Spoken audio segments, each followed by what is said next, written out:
Maintenant, j'ai pris une autre version. Je suis dans Lamentation, le chapitre 5 et le verset 10. Et je lis. Il dit, notre peau a été noircie. La peau d'Emmanuel Macron ne peut pas noircir. La peau de Benjamin Satan Yahou ne peut pas noircir. OK? OK? OK? Imagine, il dit, notre peau a été noircie comme un four. Mais quand vous regardez dans un four, à l'intérieur d'un four, c'est noir. C'est noir, totalement noir. À cause de la ardeur vraiment de la faim. Parce qu'ils sont sous le soleil en train de travailler tout le temps. Ils sont sous le soleil en train de labourer, de travailler. Ils ont humilié les femmes dans Sion. Qu'est-ce qu'ils ont fait? Ils ont violé. Ils ont violé les femmes. Où? À Jérusalem. Qui? Les Babyloniens, les Édomites, les Ismaélites. Et la liste continue. Il dit quoi? Et les vierges dans les villes de Juda. Imaginez. Imaginez ce qu'ils ont fait. C'est la même chose qu'ils font aujourd'hui. Alors, on va continuer. On continue. Parce que je dois toucher sur ça avant que je n'aille dans le vif du sujet. Je suis dans Daniel. Daniel a eu une vision, un songe. Et dans la vision, il a vu qui? Amashiach, celui que le monde appelle ignoramment, naïvement, bêtement, consciemment, inconsciemment, Jésus-Christ. Il a vu Jésus-Christ. Donc, on va voir la description de Jésus-Christ. OK? OK? Je suis dans Daniel, le chapitre 10 et le verset 5 jusqu'à 6. Et j'ai levé mes yeux et regardé. Et voilà un homme vêtu de lin. Un homme vêtu de lin. OK? Et duquel les reins étaient ceints d'une ceinture de fin or d'Uphaz. Et son corps était comme de chrysolite. Et son visage comme la splendeur. Chrysolite, c'est le vert. Donc il a porté un habit vert. Ses yeux étaient comme des lampes de feu parce que Amashiach a bu quoi? Du vin. C'est prophétisé comme vous allez lire dans le livre de Genèse. Genèse le chapitre 49. Genèse le chapitre 49. OK? Il dit, était comme des lampes de feu. Et ses bras, comme vous pouvez voir mes bras, OK? Il dit, et ses bras et ses pieds comme l'éclat d'un airain poli. C'est quoi la couleur d'un airain? C'est marron, c'est comme ça. OK? C'est comme ça. OK? C'est comme ça. Voilà la couleur. OK? Voilà la couleur. OK? Donc la couleur d'Amashiach, c'est ça. Il ressemblait à qui? À ceux-là qu'on appelle les noirs, les nègres, les latinos, les indiens. Il dit d'un airain poli. Et le bruit de ces paroles était comme le bruit d'une multitude de gens. Vous allez constater que pour ceux qui vivent à l'Occident, les gens disent souvent que la voix de ceux-là qu'on appelle les latinos, les mexicains, les noirs et les nègres, que notre voix, c'est trop élevée. C'est pour ça qu'ils nous appellent souvent la police. Ah, ils sont en train de faire du bruit. On ne fait pas du bruit, mais notre voix, naturellement, c'est comme ça. Donc imaginez, la voix d'Amashiach, c'est plus fort que la voix que font les vagues d'eau, les torrents d'eau quand vous allez, comment on dit, à la plage, à l'océan. Imaginez, la voix d'Amashiach, c'est plus fort que ça. Imaginons. OK? Alors, on va lire quelques préceptes encore pour prouver, démontrer ce que nous sommes en train de dire. Pour que ça ne soit pas que c'est nous qui sommes en train de mentir. Non. Nous irons maintenant dans Apocalypse. OK? Allons dans Apocalypse. Je suis dans Apocalypse. OK? Je suis dans Apocalypse. Le chapitre 1. Et on va lire à partir du verset 12. Apocalypse, le chapitre 1 et le verset 12 jusqu'à 14. Alors, je me tournais pour voir celui dont la voix m'avait parlé. Et m'étant tourné, je vis 7 chandeliers d'or. 7 chandeliers d'or. Les 16 esprits, les 7 anges. 7 veut symboliser la perfection, la sainteté, la pureté, la finition, la justice, la délivrance, le salut, l'amour, la mise en pratique des lois de l'Éternel. OK? Amashiach, Yahweh, c'est important. Il dit, et au milieu des 7 chandeliers d'or, un personnage semblable à un homme vêtu d'une longue robe. Là-bas, dans Daniel 10, le chapitre 5 à 6, j'ai lu la même chose. vêtu d'une longue robe et ceint d'une ceinture d'or à l'endroit des mamelles, à la poitrine. Sa tête et ses cheveux étaient blancs comme de la laine blanche. Quelle race, quel peuple a les cheveux, ok, a les cheveux d'une texture laineuse? C'est qui? C'est ceux-là qu'on appelle les noirs ou les nègres. C'est nous qui avons les cheveux comme quoi? Quand vous observez le bélier, quand vous observez le bélier, ok, ils ont quoi? Leur pelage, c'est de la laine. La seule nation, le seul peuple qui a les cheveux laineux, c'est qui? Ceux-là qu'on appelle communément les noirs ou les nègres, les latinos, les indiens natifs. Et je continue. Et ses yeux, il dit, sa tête et ses cheveux étaient blancs comme de la laine blanche, ok? Et comme de la neige, et ses yeux étaient comme une flamme de feu parce qu'il a bu du vin. Ses pieds étaient semblables à de l'airain très luisant. L'airain à quelle couleur? L'airain à quelle couleur? Voilà la couleur de l'airain. Marron, chocolat, airain. Ok? Ok? Vous voyez? Ok. Il dit airain très luisant, comme s'ils eussent ses pieds. Ils eussent été embrasés dans une fournaise. Quand vous amenez quelque chose dans une fournaise, dans le feu, qui est embrasé, quand vous sortez cette chose-là, ou quoi que c'est, ça devient totalement noir. Donc, Hamashiach était un homme de couleur airain marron. Tous les prophètes, ok? Et sa voix était comme le bruit des grosses eaux. Imagine, je vous ai dit, on a lu ça dans Daniel chapitre 10, le verset 5 à 6.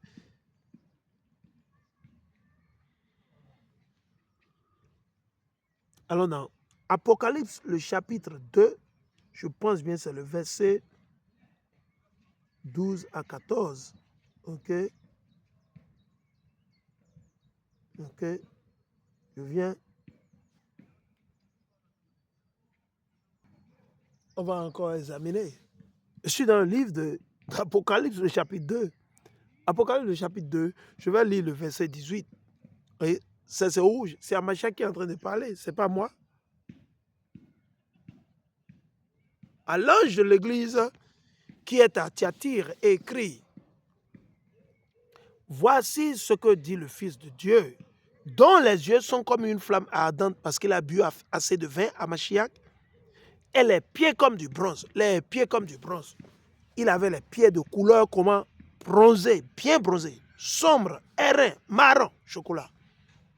Je dis, tous ceux qui sont dans la Bible, les prophètes, les apôtres, ils sont des hommes de couleur.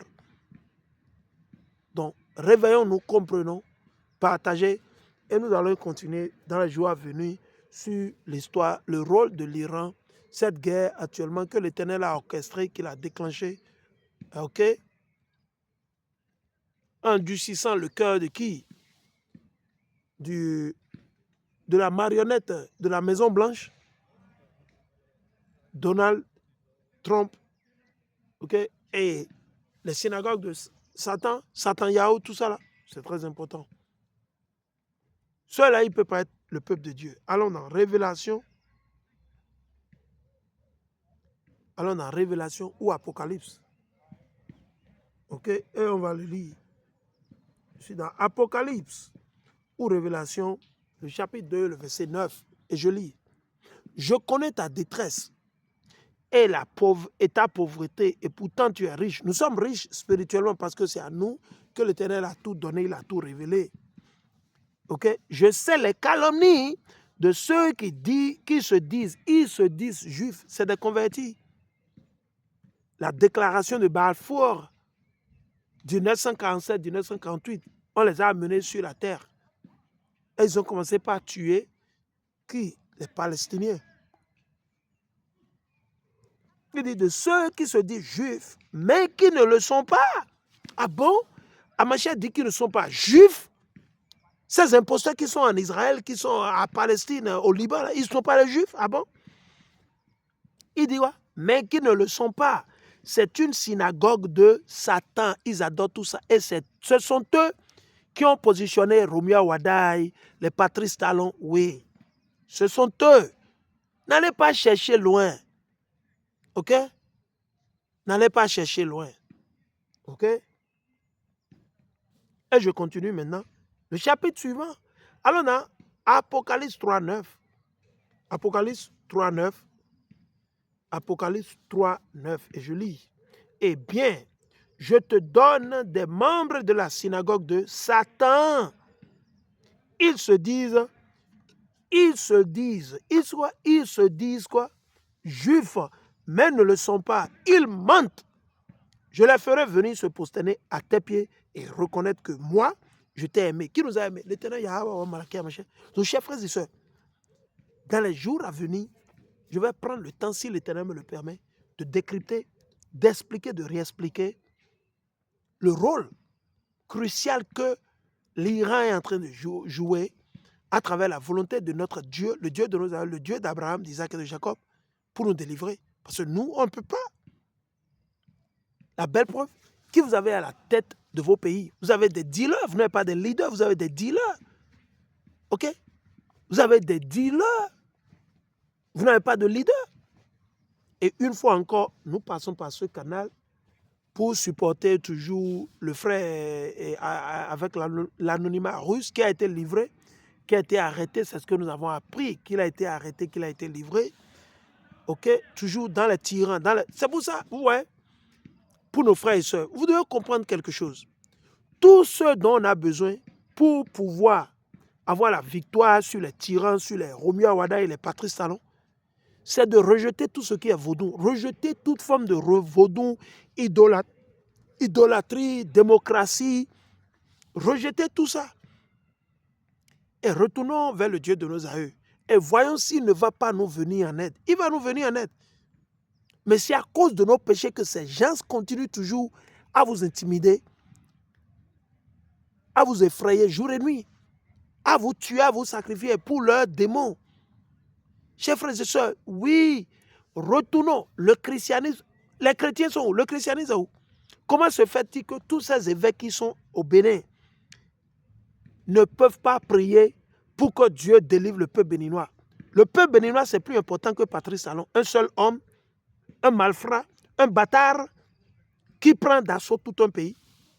Et ces imams-là, vos imams qui sont dans ces mosquées-là, eux qui parlent de Allah, là, Allah, Allah tout le temps là. Donc eux, ils ne peuvent pas prier à Allah pour pouvoir délivrer le peuple béninois de la main de ces tyrans.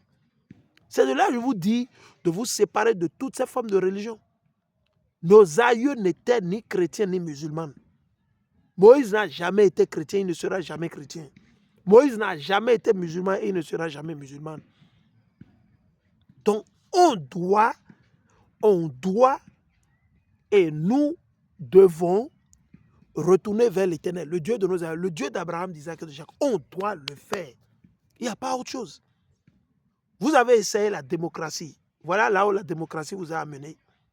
Vous avez essayé le vote. Vous avez vu, ils ont bourré les urnes du nord au sud. Parce qu'ils savaient que la population n'allait pas sortir pour voter. La population a faim, ils sont maltraités, ils sont tués, ils sont taxés. OK? Ils sont taxés. Ils sont impotés, mais il ne faut pas sortir. Pour faire quoi? Vous avez dit, le démon, le bâtard dit, se traite à dire à la télévision devant tout le monde que vous allez en souffrir, mais vous ne pouvez rien imaginer. Donc, je prends à travers ce canal, une fois encore, nous sommes vraiment touchés d'apprendre que le Russe a été livré et qu'il a été arrêté. Le frère, il a milité, il a combattu pour la délivrance, il a combattu. C'est ça que nous vous disons. Raison pour laquelle nous invitons tout le monde à associer l'Éternel. Mais quand vous écartez l'Éternel Yahweh à travers Hamashiach de l'équation de votre combat, de votre bataille, vous allez échouer. Tout ce que moi je fais, tout ce que moi je dis, ma fondation, c'est l'Éternel Dieu Yahweh à travers qui? Hamashiach. La pierre de l'angle, c'est qui? C'est Hamashiach. Ce n'est pas moi, ce n'est pas mon papa, ce n'est pas ma maman, ce n'est pas mon frère, ce ne sont pas mes frères, non. Ce ne sont pas les politiciens, non. La pierre de l'angle, la fondation pour être délivré, sauvé, c'est l'Éternel à travers qui? Hamashiach. Donc vous devez associer, vous devez incorporer. Si Hamashiach, si la Bible, si la vérité ne fait pas partie de votre fondation, vous allez perdre. Vous allez perdre. Vous allez perdre. Chers frères et sœurs, nous menons ce combat depuis 2016.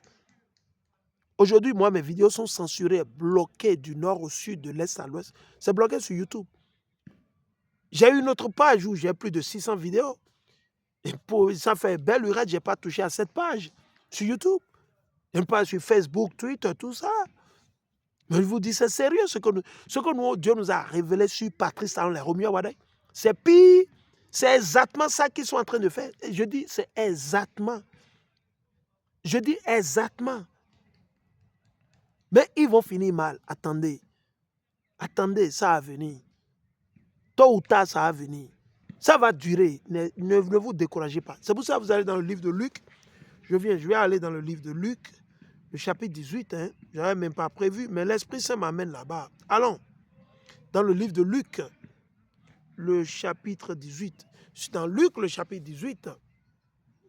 Et le verset 1. Pour montrer qu'il est nécessaire de prier constamment, on doit prier constamment. C'est ça qu'on a besoin. Patrice Talon et son gouvernement, les Romiyo Wadai, ils sont en train, en fait, c'est quoi? À travers le RAVIP, le CIP ou tout ça, qu'est-ce qu'ils ont fait? Ils ont un ordinateur central. Et dans cet ordinateur central, le nom de tous les Béninois sont là. Donc, ils amènent ça dans une chambre, dans un couvent. C'est un couvent satanique. Ils amènent le nom de tous les Béninois là-bas. Mais c'est seulement les élus qui ne sont pas atteints. Je dis, c'est seulement les élus. Donc, ils amènent le nom de tous les Béninois vers cet ordinateur satanique. C'est un ordinateur, comment ils sont dit? L'ordinateur, il y a ça en Belgique, il y a ça en Suisse, il y a ça aux États-Unis, il y a ça presque partout, dans tous les pays. Le Ghana, j'ai appris il y a de cela, non, c'était même, comment on dit, sur Google que j'ai vu l'information. Ok, John Mahama, quand il est venu au pouvoir il y a de cela quelques mois, mais qu'est-ce qu'il a fait? Il a dit qu'il va tout faire pour pouvoir construire cet ordinateur central où il y aura toutes les données des Ghanéens. Et tout ça, ça va amener à la marque de la bête, le 666. Tout ça, c'est un projet de ces ennemis, de nos ennemis. Ils vont utiliser qui? Les tyrans, les traîtres, les rebelles, les bâtards, les sans-foi-ni-loi. Comme qui? Les Romiyo Wadai, les Patrice Talon et tout ça. Là, voilà. C'est des vendus, c'est des traîtres. Eux, ils détestent Dieu. Donc nous-mêmes, nous les détestons. On s'en fout de vos émotions. Oui, nous on s'en fout. Nous on est direct. Ah oui, nous on ne prêche pas pour avoir des millions de vues. On ne prêche pas pour que tout le monde nous aime. Non, nous on ne veut pas. On veut que les gens nous détestent. Il faut nous détester, c'est bon. Nous on est contents. Ça dit que ce que nous sommes en train de dire, de faire, c'est la vérité. On veut que vous nous détestiez. C'est bon. Nous on est contents. Ça ne nous dit rien. Parce que vous n'êtes pas Dieu. Ils vont mourir un jour, non? Patrice Talon va mourir tôt ou tard. Et le jour il va mourir, c'est fini pour lui, non? Romiyo Wadai va mourir un jour, non? Ils vont mourir. Ils vont mourir tôt ou tard, ils vont mourir. Mais avant qu'ils ne meurent, ils vont payer. Leurs enfants vont payer, leurs proches vont payer. Tous ceux qui se sont associés à eux, ils vont payer. Donc, une fois encore, je dis, je suis désolé pour le frère russe. Et nous serons en prière que l'Éternel fasse ses œuvres. Donc, chers frères et sœurs, pour gagner, l'heure à laquelle nous sommes, c'est une heure très, très grave. Très, très grave. On doit prier, jeûner, demander à l'Éternel de délivrer le peuple, nos frères et sœurs, où? En Côte d'Ivoire, au Bénin, au Sénégal, au Cameroun, au Ghana, partout. Que l'Éternel nous donne des gens qui ont sa crainte avant la venue d'Hamashiach pour pouvoir retourner le peuple vers l'Éternel. On a besoin des hommes spirituels, des gens qui ont la crainte de Dieu pour pouvoir retourner le peuple sur le chemin qui a été tracé à travers Hamashiach. C'est de ça qu'on a besoin maintenant. Oubliez, ils ont conçu des voies, des hôtels. On s'en fout. On s'en fout. C'est comme le disent les gens, Yoromai, bah bien. Nous, on s'en fout. Ok? On a besoin d'un sursaut spirituel. Il nous manque la sagesse. On a besoin d'un réveil spirituel. Et vous allez voir le changement, ce que Dieu va apporter dans vos vies. On a besoin de ça. Arrêtons de pécher, arrêtons de nous rebeller, sortons de toutes ces formes de religion. La démocratie, l'islam, ce n'est pas pour nous. Nos aïeux connaissaient déjà Dieu avant que les colons ne viennent, avant que les Arabes ne viennent. Oui, nos aïeux connaissaient. Maintenant, si certains d'entre vous voulaient continuer dans le christianisme, ça n'engage que vous. Si certains d'entre vous voulaient continuer dans l'islam, ça n'engage que vous. Mais une chose est sûre, je vais vous dire, quand Hamashiach va bousiller les cieux, craquer les cieux pour descendre ici, pour tuer les bandits, les rebelles, je vais vous garantir une chose, il n'y aura pas de mosquée. Hein? Ah ouais, donc préparez-vous. Il n'y aura pas de... Hamashiach va détruire toutes les mosquées. Yes. Il va détruire toutes vos églises. Il n'y en aura aucune. Je dis aucune. Donc, réveillons-nous, conscientisons-nous et retournons vers l'Éternel Yahweh avant qu'il ne soit trop tard. Repentance. Je continue. Je suis dans le livre de Luc, il dit, pour montrer qu'il est nécessaire de prier constamment, on doit prier constamment. Pour vaincre Patrice Talon, eux, ils sont en train de mener une guerre spirituelle satanique, machiavélique sur nos frères et sœurs au Bénin, en Côte d'Ivoire, partout dans le monde. Donc nous aussi, nous devons mener des combats spirituels. Notre guerre n'est pas physique. Notre guerre, ce n'est pas physique, c'est spirituel. C'est de nous repentir. Nous sommes un peuple à part, nous sommes un peuple saint. Le mot saint veut dire à part. Vous ne devez pas manger le porc, vous ne devez pas commettre l'adultère, vous ne pouvez pas mentir à votre frère, vous ne pouvez pas faire le faux. Oui, on doit retourner vers la source. Les lois, les commandements de l'Éternel, Amen, alléluia. Amen, alléluia. Nous avons péché, nous avions péché. Raison pour laquelle nous sommes assujettis, raison pour laquelle nous sommes pillés, nous sommes maltraités, tués, nos frères. Oui, mais il est temps qu'on se conscientise. Qu'a apporté l'islam, le christianisme et la démocratie? Rien nul. Au contraire, c'est sous le christianisme, la démocratie et l'islam que ces dirigeants, que ces dealers de drogue sont en train de vous tuer jour et nuit. Ils sont en train de vous tuer jour et nuit. OK? Sans jamais se décourager. On ne peut pas se décourager. Et quand vous demandez à Dieu, vous devez vous patienter. La patience, ça fait partie des vertus. La patience, c'est plus que l'or. La patience, celui qui est patient, il va gagner, il va gouverner. On doit avoir l'esprit de notre Père, Yahweh, wa Malaki Hamashiach. Il est patient et souffrant. Il dit, Jésus, Yahweh raconta à ses disciples la parabole suivante. Il y avait dans une ville un juge qui ne craignait pas Dieu et qui n'avait d'égard pour personne. Il y avait aussi dans cette même ville une veuve qui venait constamment le trouver pour lui dire « Défends mon droit contre mon adversaire ». Pendant longtemps, il refusa, mais il finit par se dire « J'ai beau ne pas craindre Dieu et ne pas me préoccuper des hommes, cette veuve m'ennuie. Je vais donc lui donner gain de cause pour qu'elle ne vienne plus sans cesse me casser la tête. » Le Seigneur ajouta, « Notez bien comment ce mauvais juge réagit. Alors, pouvez-vous supporter que Dieu ne défendra pas le droit de ceux qu'il a choisis et qui crient à lui jour et nuit? » On doit crier à Dieu jour et nuit pour que nous invitons nos frères et sœurs au Bénin, ceux qui sont au Togo, au Cameroun. Repentez-vous, sortez de toutes ces formes de religion. La démocratie, le christianisme, l'islam, le phare, le vaudou, le mal, la corruption. Et repentez-vous, priez, jeûnez, demandez à Dieu. Et voyons si il va nous délivrer. Il va nous délivrer. Il va nous délivrer. Et vite même, il va nous délivrer. Il dit, Dieu ne défendra pas le droit de ceux qu'il a choisis. Oui.